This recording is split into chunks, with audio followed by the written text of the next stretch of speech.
Hi, sorry to interrupt your studies, but I thought you were cute and I wanted to say hi, see if you're as cool as you look.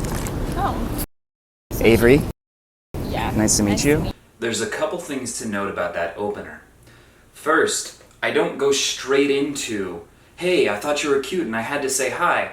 I get her attention first. I say, sorry to interrupt your studies, to get her attention, A, and B, to show her that I have empathy, that I care about how she feels, that I know that it's not normal to just walk up to strangers, so I'm showing a little bit of a respectfulness, which gives her the space to relax, gives her the opportunity to be like, okay, this isn't some creepy guy that's going to be pushy. And so once I have her attention by saying, sorry for interrupting your studies, then I launch into the actual opener. A lot of guys will just go up to a girl and be like, hey, I thought you were cute and I had to say hi. And they don't give the girl an opportunity to acknowledge that they exist first, to start paying attention to what you're saying first, which is really key. Because if she doesn't have you on her radar when you start talking to her, she's going to be like, what the fuck's going on? It's going to make her uncomfortable. So I use the classic, hey, I thought you were cute and I had to say hi, which I like because it shows that you're talking to her because you're interested in her. So it's showing positive intent. But what I don't like about that opener is that it gives away your power. You're just saying, hey, I like you because you're attractive. And by doing that, you're not giving her the opportunity to win you over. You're saying, I already like you because of how you look. It's important to have in any interaction with a girl that you like, to have the dynamic that she has to win you over. She has to prove herself as good enough for you, that you are the prize to be won. And that's why the next part of my opener is, and I wanted to see if you're as cool as you look. She looks cool, she looks interesting, like someone I want to meet, but I don't know her yet. And I'm not sure if she's going to win me over.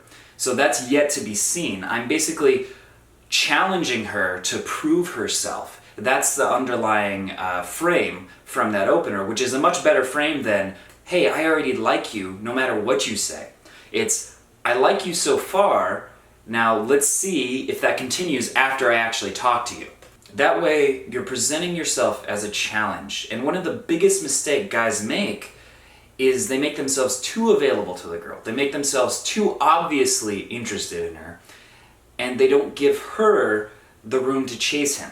And by saying, I want to see if you're as cool as you look, I'm giving her the room to chase me, to invest in me, to show me that she's actually cool and that she's not just another pretty face. As a quick side note, I know the clip is overexposed and that it's too bright, but I think it's still usable, and in the future, the clips will look better.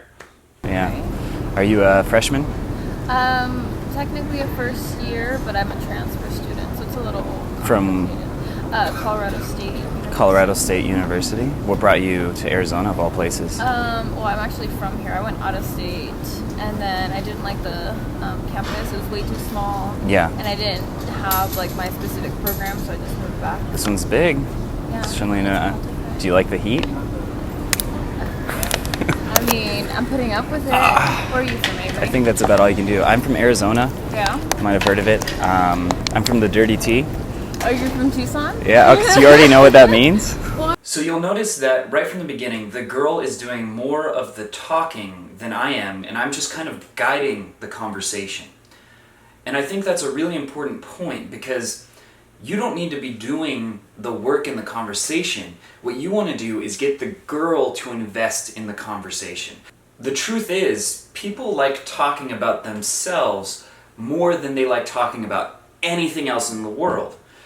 So what you want to do is steer the conversation towards topics that are interesting to her because they're about her, because they're emotionally relevant to her. So that's what you're going to see I'm doing in this conversation, is I'm steering the conversation towards the things that she's interested in about herself. It's not about showing her how interesting I am. It's about giving her the opportunity to be interested in herself, as weird as that might sound. There's a quote by Benjamin Disraeli in which he says, "Get a man to talk about himself and he will listen for hours." And it's so true. The main thing I'm doing while she's talking about herself is I'm just holding strong eye contact. You know, that creates a certain amount of sexual tension. Strong eye contact cannot be overestimated. It is dirtier, like in terms of like actual cleanliness.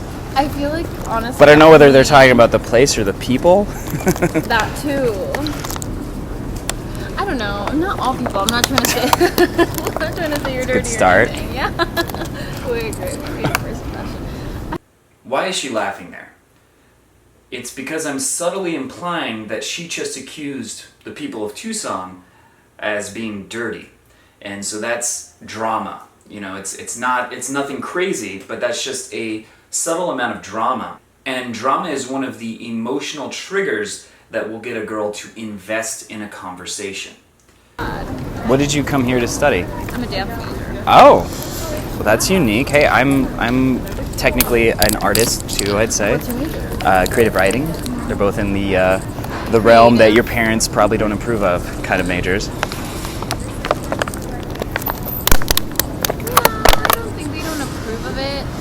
Taught me how to dance when I was small. Really? Yeah, like the salsa, bachata type of stuff. So they pushed that on me. I think that's a rare story. Like I was gonna be an engineer, but my parents. That was my major in Colorado. That was weird. Civil engineering, yeah. But my parents were like, no. You must be a dancer. My mom was like, "You're gonna be bored," and I was. Hey, well, high five to your parents. So talking about your job or your major isn't inherently that interesting, but you can make it interesting depending on where you go with it. So this is emotionally engaging for her because it's in a context of she's doing something that is bold, she's doing something that most people's parents wouldn't approve of, and so there's a bit of a plot line to it that makes it something interesting. But if you're just like, oh, you're a dance major, that's cool, that doesn't really go anywhere. But what you want to do in the initial stages of conversation is find ways to make what would normally be boring small talk into something with more depth, something more emotionally engaging. And that's exactly what creating a plot line around what you're saying does. Like, I would, if they were here, because that's cool. Don't approve? No, that's the stereotype. You're gonna be a writer. What are you gonna do with it? What are you gonna do? You write. I already showed it. I already make money writing, so I already. Oh, okay. Yeah, I already got to shove it in their faces. You It's just okay. write other people's essays for them. Is that what you do? So yeah, that's why I came up. Do you need any? No. No. I mean, I also took last semester off, so I miss being back at school and feeling like I have a purpose. Do you not feel like you have a purpose when you're not at school? Working. And so I was just tired. What do you do? What did you do? I was working at Claire's. Like a clothing or jewelry? It's the ear piercing store. Yeah. Did you love it? Did you love it? I pierced kids' ears, so. Well, some people would love the sadistic joy, maybe, of hearing people scream. Some kids would laugh. Really? Yeah, that happened a lot. Older people would scream. Really? Yeah, Her job at a department store isn't inherently interesting, and that's why I ask how she felt about it. Like, did you love it? That's a way to get into the emotional content of something as opposed to the logical content. And the emotional content of something is always more interesting. Do you dance? Like, do you do it anywhere? Like at a establishment of some kind? Or? No, I used to coach. When I was in Colorado, I was still dancing a little bit. I was coaching younger kids. No one here yet, but I want to. I have an audition at 4:30, or all the dance majors. Wait, can I see the... That's a mandala. Yeah, I'm very much into mandalas. I want that to be my first tattoo. My mom is Hindu, so... Oh, really? So I know all about that kind of stuff. Yeah. I'm not religious, but that's the closest I identify myself. I noticed that she has a mandala on her phone case, which is a spiritual symbol, and spirituality is one of the best topics to talk about with girls, as long as you can do it in a way that isn't arguing about it, because it lets you go into topics that are very emotionally relevant to her, things that she cares about, things that she thinks about. Well, okay, the closest, is it the Hindu side or the Buddhist side? Buddhist side, because those are both kind of associated with that kind of stuff, but they're very different. Hindu has that strong caste system, which I don't Right. agree with, and Buddhism is the one that I most. But just, the start of starving yourself and teaching yourself to not want isn't. That's not the only way to do it, though. So there's like the different methods of attaining enlightenment. Sure, for a second. I was gonna say, are you Yeah, I have to get to writing in a minute, but how about you? What are you doing right now? So right there, I did a false time constraint. I say I have to go in a minute, and that's just to show that I'm willing to leave. Because one of girls' biggest concerns is that they're going to meet a guy who isn't willing to leave, who stays past his welcome. And so by giving a false time constraint, I can only stay in a minute, you're showing that you're not that guy. The other important thing to note from that is that I disagree with her. You don't want to disagree with a girl just to be disagreeable, but if you have a different perspective, if something she says is incorrect, there's no reason not to call her out on it, because it shows that you're a guy that sticks to his own values, that says what's on his mind and doesn't filter himself. And that is a very attractive trait. I have my 4:30. I have an audition. What time is it? 3:45. What time do you have to write? I mean, it's not exact time. It's just like I'm very type A about working, What do you mean? Type A personality means like you're like hardcore about like keeping your schedule and like doing things on time and being proactive kind of thing. So you have like a set schedule? Yeah, I track everything on like Excel in a Word document. Really? Yeah. That's really intense. I can't do that. Well, because Right there, I got her logistics, asking what she's up to find out how much time do I have to make something happen. Because if she says, oh, I'm not doing anything until 5:30, well, that might be enough time to go for the poll. But if she says she has something to do in 30 minutes, well, then I know that the best thing I can do here is get her number. Okay. But anyway, that's not the only path to Buddhist enlightenment, There's meditation. It's not like you have to be a monk. Yeah, I know. Well, right now I'm like getting more into yoga and like the whole meditating and breathing and learning more about my inner peace and stuff. And that probably goes well with dancing too, because yoga is balance and and controlling your body and mind. And it's also about because one of the things, if you're dancing, you're going to be in front of people. So there's nerves is pretty universal for that.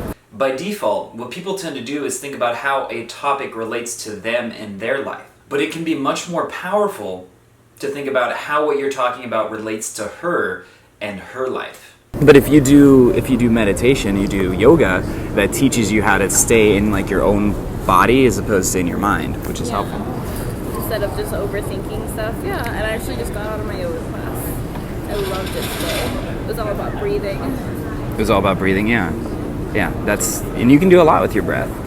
It's cool. You can change your state, you can get in these weird kind of hippie spiritual experiences. I've had it a couple times where I felt like I wasn't inside my body. I felt like I was watching myself. Yeah, and it was trippy. Where you said you had that on shrooms? Is that what you said? In that last part where I say, oh, you've experienced that on shrooms, I didn't actually think she said shrooms. I'm intentionally misinterpreting what I heard. And I'm bringing it to something that is more controversial and more interesting. Anytime that a girl says something that's not that interesting or that doesn't move the conversation forward, you can misinterpret what she said as being something more dramatic. For example, if a girl says she's a waitress and you don't know where to go with that, you could say, oh, did you say you're a drug dealer?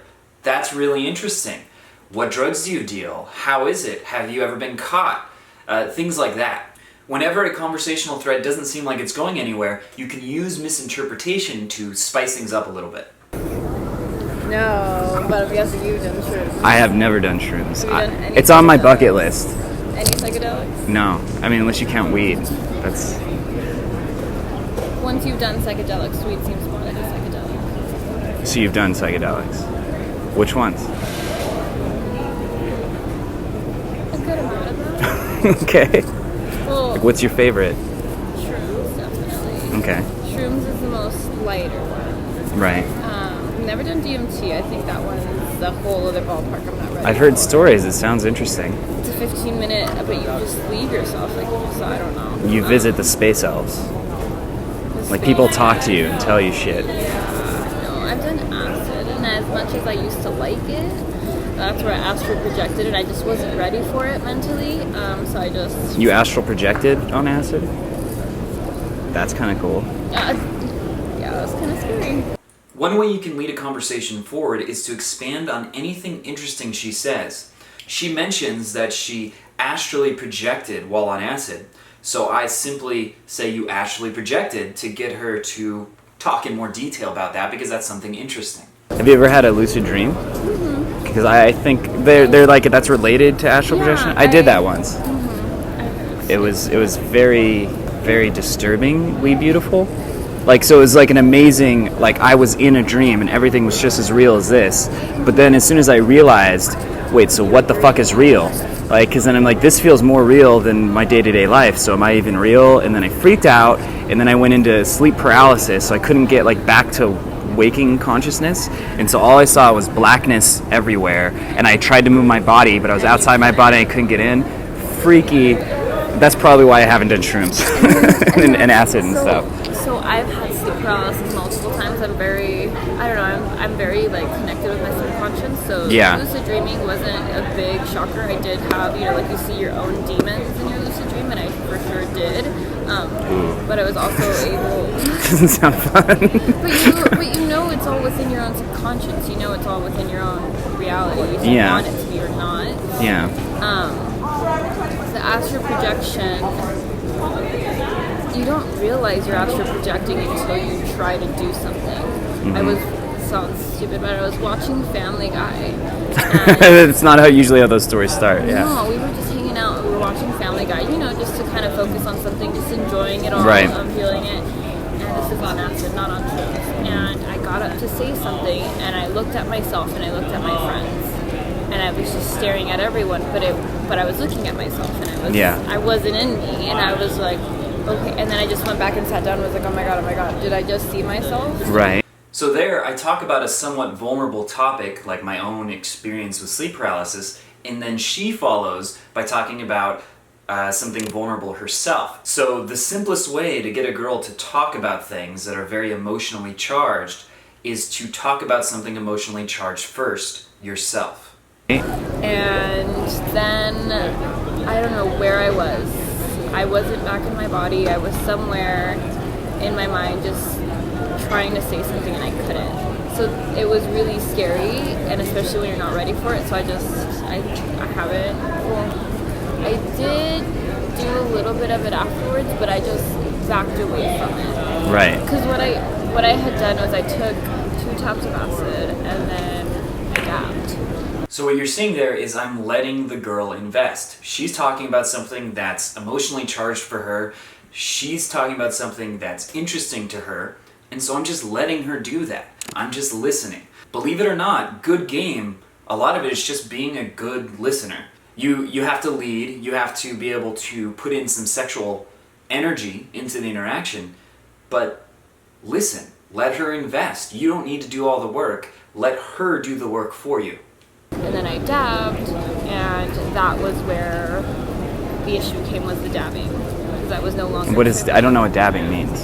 You smoke weed. Oh, okay. I'm not hip with the culture, I guess. Though. Yeah, I smoked weed like 20 times. That's it? Yeah. Oh, I thought you would be like a pothead. Really? Do I look like a pothead? I'm telling you all these crazy stories. No, I'm not opposed to it. So I did spice once, and I had a bad trip. And ever since I had that, I was scared of weed because they're so similar. So spice is a synthetic cannabinoid. So one of the things that most of the infields on YouTube kind of misrepresent is they make it look like good game is just you talking and getting the girl to react to you. And sure, being witty, saying outrageous things, that can be useful. But most of game is letting the girl invest in you, is getting her to invest in you. And that is not mostly you doing things, it's you guiding her to do things. You can think of it like a sailboat. You're not doing the work, you're just guiding the wind to take you in the direction you want to go. And that's what you're doing in game, is you're guiding the girl to take the interaction in a direction that you want it to go. Well, that's intense. That's a good note to end on. I think you are, so far, you seem like you're as cool as you look. we should let's get coffee sometime, just like at the Starbucks here. Now, I made a mistake there in saying, let's get coffee sometime. It's always better to make specific plans when you get a girl's number. So for example, I could say, what's your schedule like this week? What are you doing tomorrow evening? And then I find out when she's actually free to get coffee and make specific plans like, all right, let's get coffee at 7 p.m. at the Starbucks over there on Thursday. And so when you have specific plans, you're getting her number to go to those plans. You're not getting her number to be her text buddy. You're getting her number to hang out at a specific time. And it is so much more likely that she'll actually follow through on those plans when you make them very specific and actionable. Yeah, I don't know. You seem so much easier at meeting people than I am. I would have never came up to someone and just started talking. Hey, you never know. You might get to talk about acid trips and stuff. Like we just did. Right. It It was nice to meet you. was nice to meet you, Avery. Off to work and enjoy your dance class. I hope the audition goes well. I have a bit of a different approach than most pickup artists and dating coaches in that I'm not really trying to focus on getting the girl to react to how crazy my personality is. I'm getting her to invest in the interaction herself. You could call this investment style game if you want. But my goal is to get the girl to invest in me rather than for me to show off how cool my personality is. To be clear though, I'm not saying you shouldn't create sexual tension. Hold strong eye contact. Speak with a breaking rapport tonality. Be willing to disagree with her or cut her off if that's the appropriate thing to do. But those are mostly things that you do with your vibe. With your sub-communications, with your non-verbals. You don't need to tell her you're attracted to her to make her feel attraction between you. And it's much more powerful to show her that you're attracted to her with your strong eye contact, with your vocal tonality, than it is to tell her you're attracted to her. Because when you tell her, the mystery's gone. She knows what's up. But when you show her, there's room for her to interpret what you might be thinking. She's like, I feel this sexual tension with this guy. Is he into me? Is he not? And that mystery is a lot more exciting for the girl than to just tell her, I like you.